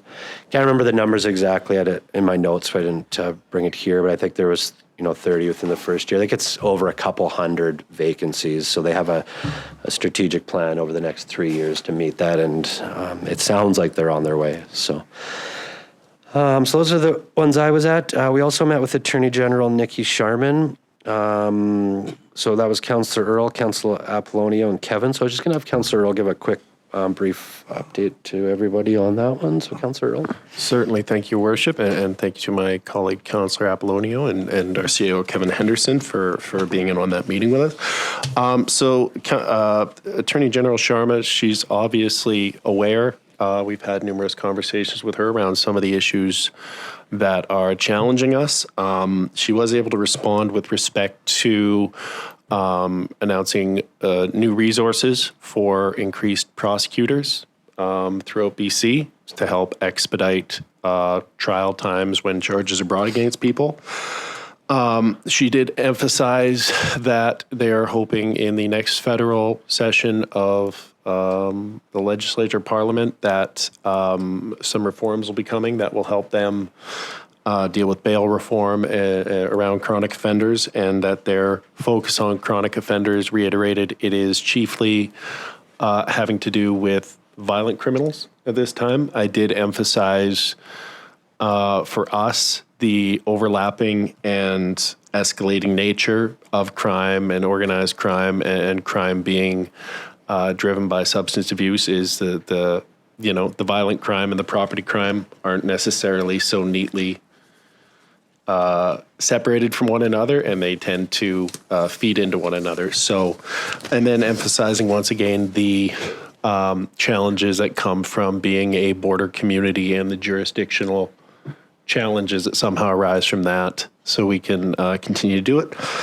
One note, I guess, is just prior to showing up to UBCM, the provincial government did announce that they are changing the decriminalization to include a ban on possession use of Schedule I narcotics within 15 meters of playgrounds, splash pads, et cetera, and so on and so forth. It was very welcome and I guess complementary to some bylaws we passed earlier in the year. She did also inquire with respect to how decriminalization was going, and my message to her was that it may have had the unintended consequence of removing a tool from local law enforcement that they had previously used to help them contain the organized crime and property crime piece. Not that people were being necessarily charged with retail possession prior to decriminalization as a rule, but that it was something that law enforcement could use as leverage in order to help with other investigations related to other aspects of social disorder. So a good conversation, a lot of reiterating previously discussed points, but that was my takeaway, and Kevin will let you know if I'm on point with that. Thanks, Councillor Earl.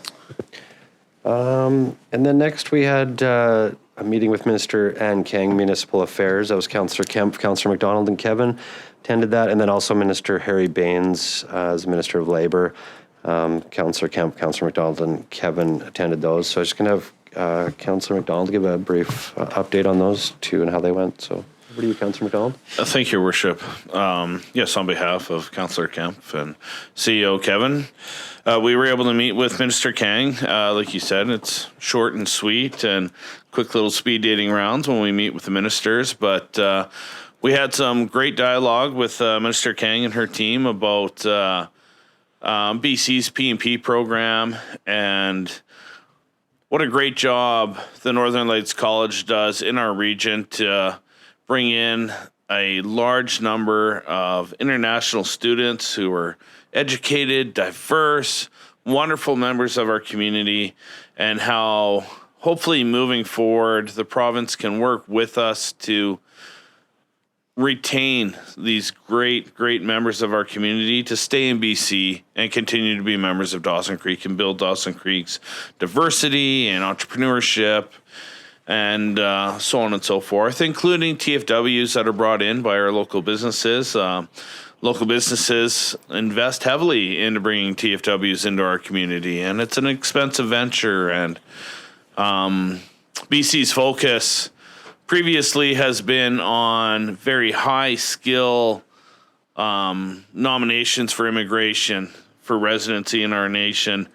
And we feel that we need a little bit more focus on mid-skill, low-skill, especially in our areas to help support our restaurants and our industries and just keep our communities attractive for professionals to come to.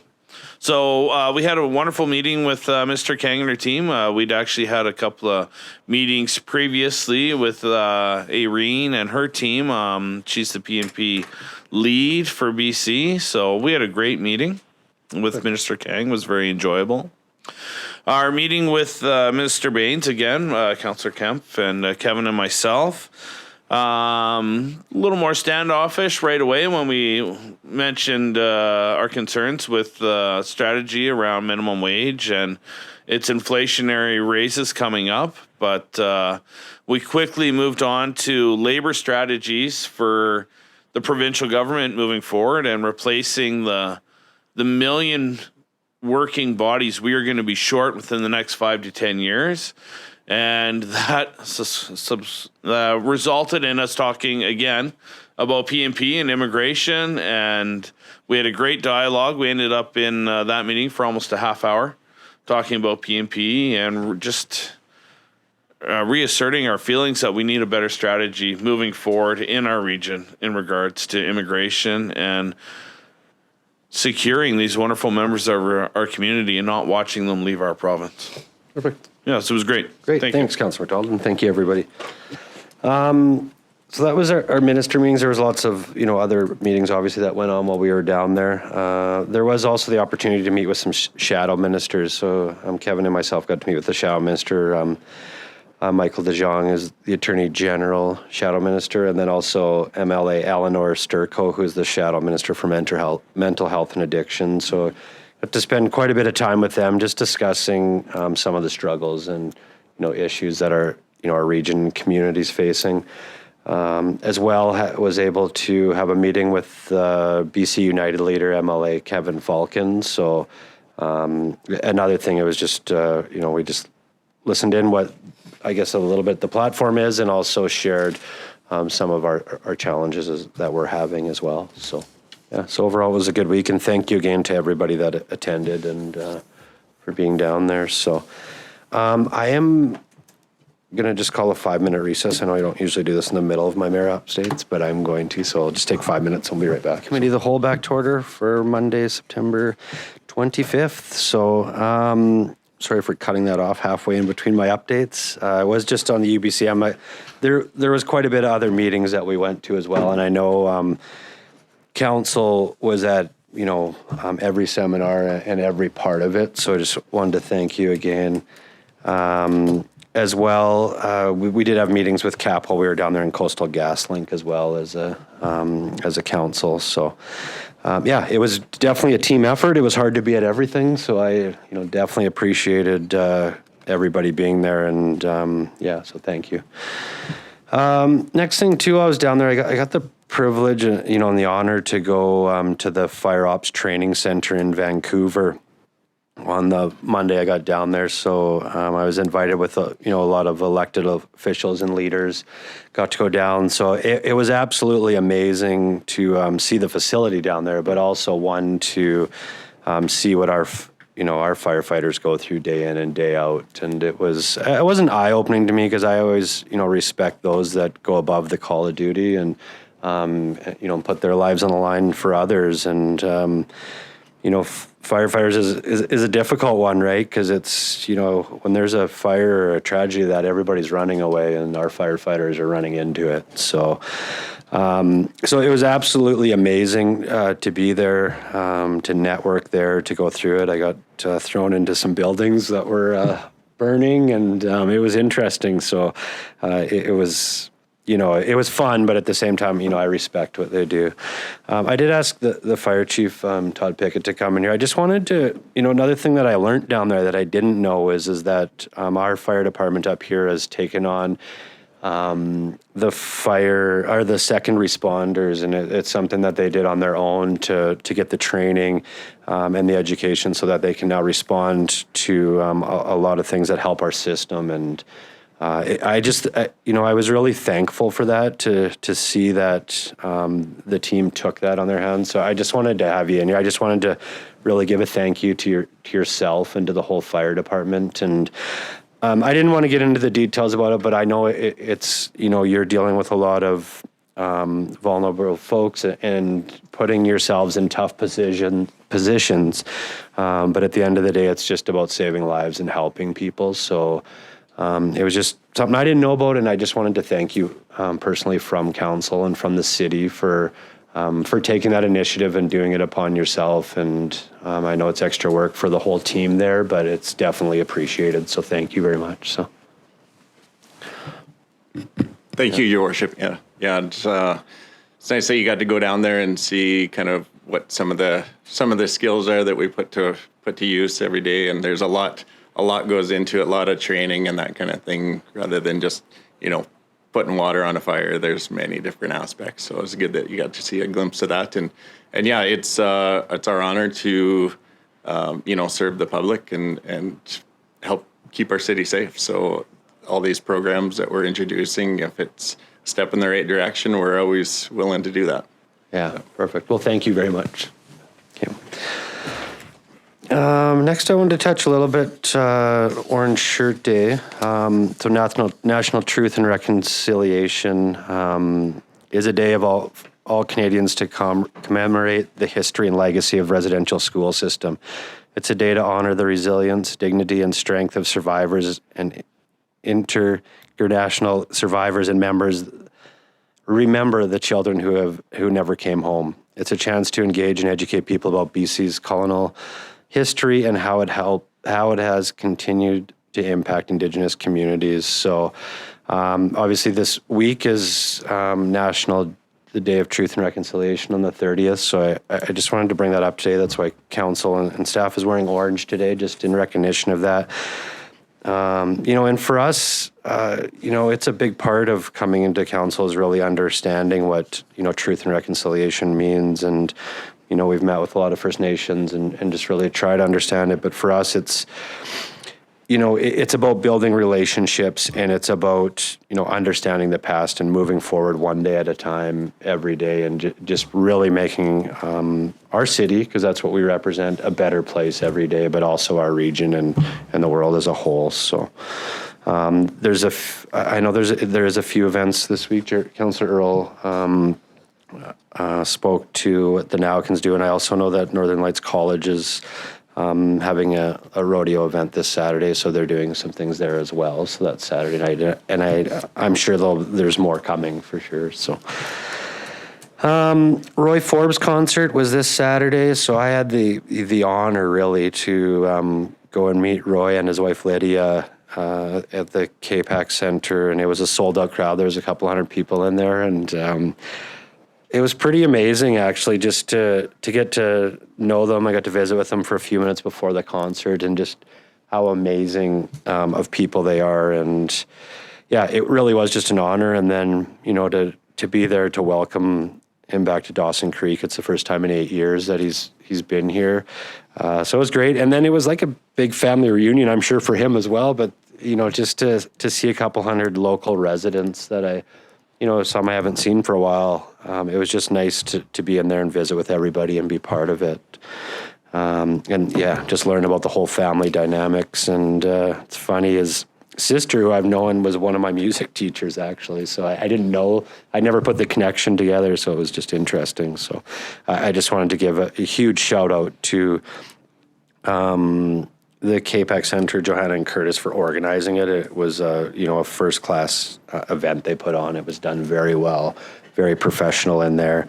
And then obviously to Roy and Lydia for making the travels back home and spending the weekend in Dawson Creek. So that was amazing. Next, the Sons of Norway 60th anniversary was this weekend. I was invited to speak to it. I was unable to attend because I had prior commitments, but I just wanted to give a quick shout out to them, congratulating them on their 60th anniversary. But like so many organizations and groups in this community, that's what we're built on. It's what makes us a better place moving forward. And just learning a little bit of the history of them coming up to this weekend, and to see what the Sons of Norway have done for our community to better our community it's just amazing. And it really is what it's all about. So I just wanted to congratulate them. Next, that was all that was on my list, but I had a few other things come up. So Tumbler Ridge just sent me an invite. They have the grand opening of their downhill trails and jump park. Oh, I'm losing my voice.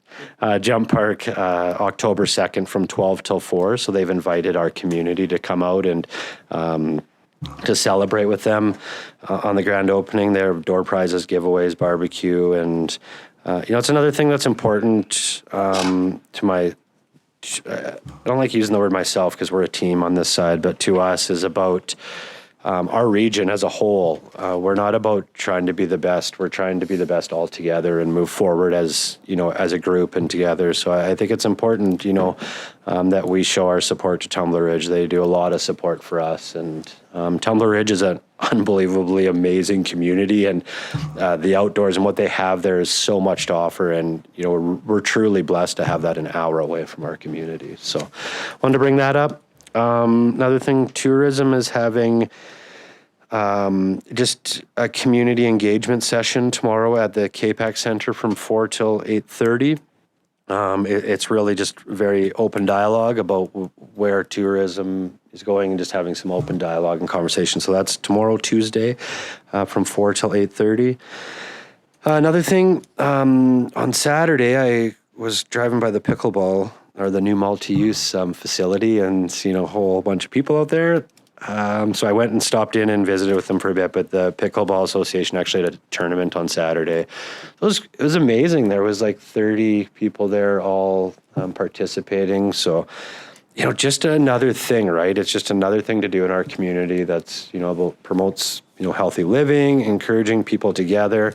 So yeah, it was just nice to see, and they were very thankful of the courts, and they mentioned again that it just the quality of the courts was unreal. So I think that's all I had for mayor's updates.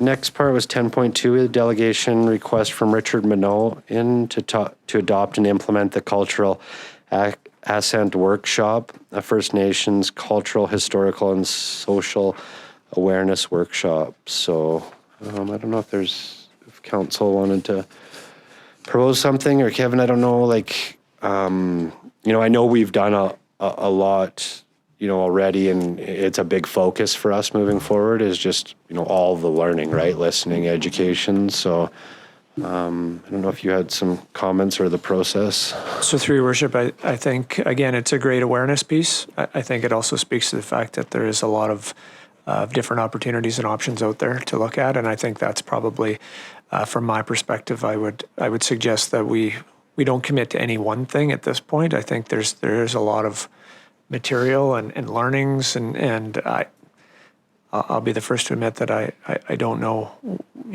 where we should start. But so I think we need to really investigate and look at all those options and then make some determinations. So my feeling would be it'd be a little premature today to commit to one without maybe a little further understanding, but that would be my opinion.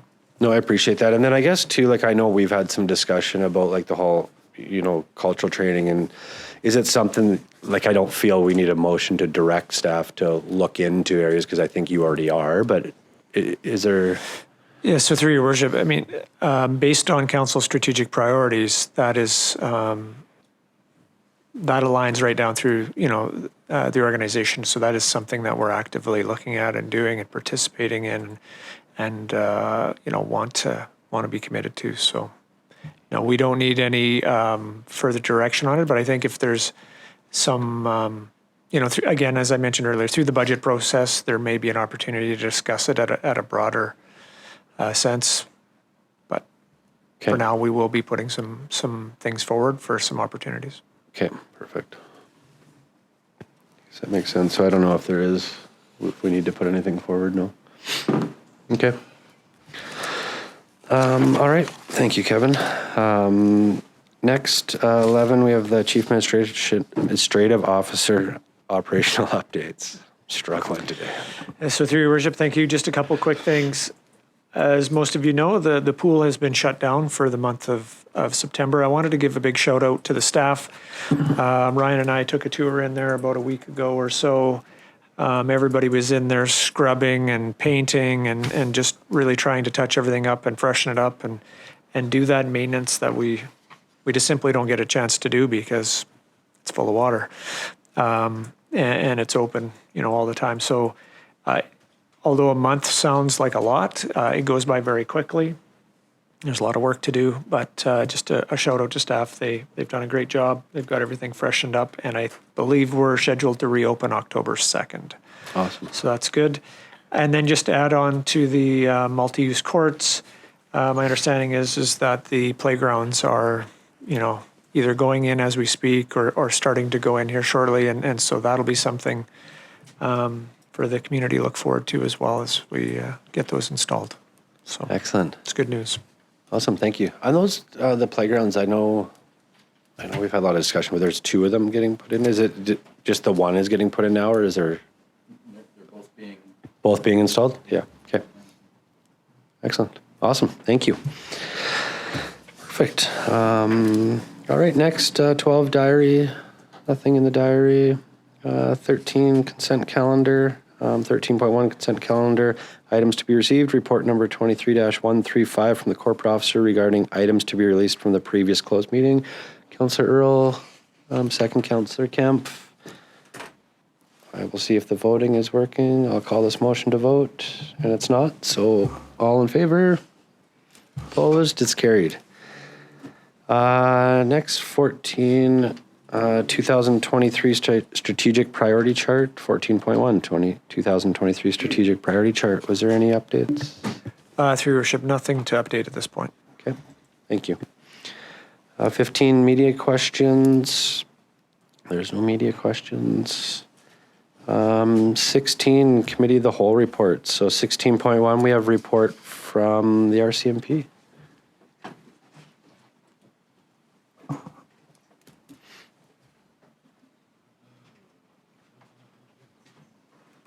Welcome. Yeah, you're welcome. And I always forget this. It's constable or sergeant. Okay, sorry.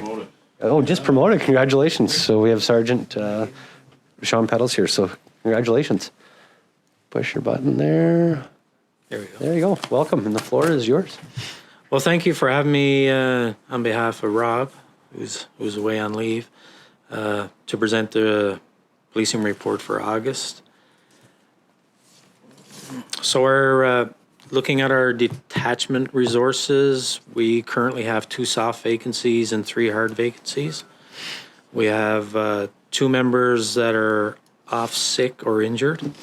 1 corporal position is vacant, which has been posted. It's closed now, so hopefully we'll get a successful candidate in the next month, 2 months.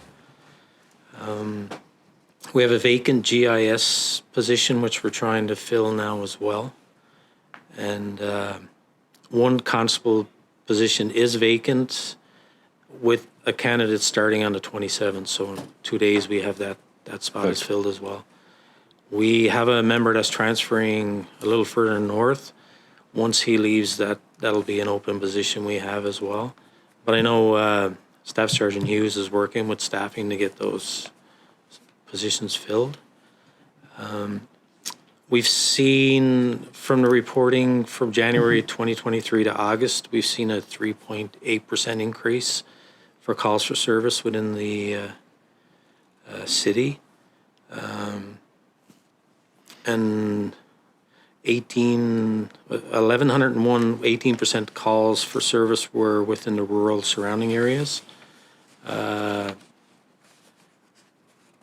5.8%, like I said, increase for the city, but we've seen a 4.8% decrease for the rural areas. The following trends have been noted. Our theft of vehicle is down 28% for the reporting. Theft from vehicle is down 20%.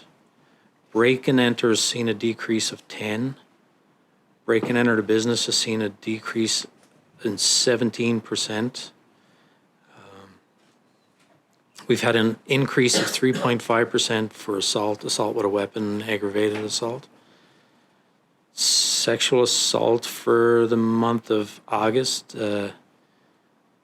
seen an increase, but from over the last several months, it's showing a decline. At one point, I think it was 150% increase. So we are seeing a huge decline in that, and hopefully that'll continue. Drug possession, decrease of 46%. Impaired driving, decrease of 4%. A decrease in motor vehicle collisions as well of 6.5%. Thefts have dropped 20%, and mental health to see a 5% decrease as well. Our stats for citizens on patrol from January to August, we've seen quite a significant amount of volunteer hours. In January, it was 62 hours. August was 34.5, but it's summer. I guess people vacation, and so hopefully that'll trend up again in the fall. We're working with Fort St. John, and we're actual North District Regional GIS on the crime reduction unit. We're hoping to have that up and running again with potentially 6 members in October. Okay. So I know Rob and Inspector Hansen are working on that. So hopefully we'll see some benefits of that in the fall. Yeah. Cool. Thank you, Sergeant Peddle. I will open it up to council, and then Councillor Earl. Thank you, Worship, and welcome, Sergeant. Congratulations on the promotion. I don't know if you'll be able to answer this, but if you could pass along to the Staff Sergeant at the very least, be appreciated. So based on the crime trend reporting, calls are up 3.8%, but when I look at the breakdown in categories, other than 1 or 2 categories, see a marginal increase in total numbers. Crime seems to be, or calls seem to be going down drastically. Is that just a matter of certain crimes aren't captured in those, or certain calls for service aren't captured in those subcategories, or? Yeah, and I'd love to have that information in front of me. Obviously, yes, there's other factors at play. Okay. We are seeing a lot of calls for service in the downtown area, assist general public calls with, wanting somebody removed from a business, or somebody's lurking around the street or an alley. So calls that might not necessarily generate a file? Yeah, there's a file generated. Okay, but just not something to pursue. Maybe for next month we can something. speak to that. Okay. Yeah, just because I know as we try and navigate the new suite of laws around decriminalization and harm reduction, we're finding that we as a municipality are having to track some of the costs associated with complying and facilitating it, whether it be how many sharps are being found in the downtown core, bringing on new bylaw officers, costs like that. So if this is, monopolizing an increasing portion of the RCMP's time, I think it's important for us to understand that when we communicate with the Attorney General or Public Safety, to know that, we cover 70% of the cost of policing, and, more and more of that policing is being subsumed by this one kind of niche area. So it's just useful information for us. Thank you. Thanks, Councillor Earl. Any other questions? No? I had not necessarily a question. I just wanted to, give a thank you and a shout out to your guys' team. I know what you guys do every day is not easy, and, there's a lot that comes with it. And I've just heard a lot in the last 3, 4, 5 months, just a lot of positive around the RCMP, that there's been a lot of comments about people are, seeing more presence. And I think it shows a little bit, I don't know if that's a reflection of this, but I just wanted to give a thank you. I know what you guys do every day is not easy, and, lots of the times it's about what we're not doing. So we do appreciate what you're doing. And I know I've heard more in the last while from, residents of our community that, have seen and a lot of positive. So it's been nice to hear and nice to see, but also, you know, nice for you guys. You're the ones that are out there that are doing the hard work, and obviously want to congratulate you too on your new position. It's definitely well earned, and Dawson Creek is lucky to have you committed to our area and our region. So thank you very much. And thank you, and I'll pass the message along. Awesome. Perfect. Thank you. Thank you very much. You bet. Thanks, Sergeant. Have a good great day. day. All right. Was there any other reports that we were going to go through, Kevin? No? Okay. Just going to receive the rest for information. Do we need a motion? No, we don't. Okay. I'll need a motion to recess to closed. Councillor Earl, second Councillor McDonald. Yeah, so 17.1 resolution to move into meeting of council closed to the public. Agenda item 3.1, section 90 minutes as previously noted. And agenda item 4.1, section 91C, labor relations or other employee relations. So, all in favor? Opposed? I did that backwards, but carried.